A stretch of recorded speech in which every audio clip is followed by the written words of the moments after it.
कोणत्याही देवतेचा उपास आपण जो करत असतो, देवीचा असू द्या,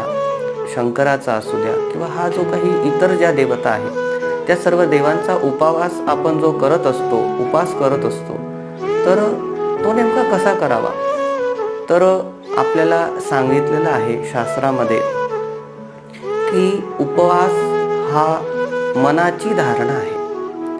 आपण जर कुठे बाहेर गेलो, त्या दिवशी आपला उपवास असला आणि आपल्याला रस्त्यावरनं जाताना काही खाद्यपदार्थाची दुकानं लागली आणि त्यावेळेस आपल्या मनामध्ये जर भावना निर्माण झाली की माझा उपवास आहे म्हणून, नाहीतर मी ह्या गोष्टी खाऊन घेतल्या असत्या कारण मला प्रचंड भूक लागलेली आहे, ही भावना देखील मनामध्ये आली तरी सुद्धा त्या उपवासाचं फळ हे आपल्याला पूर्णतः मिळत नाही.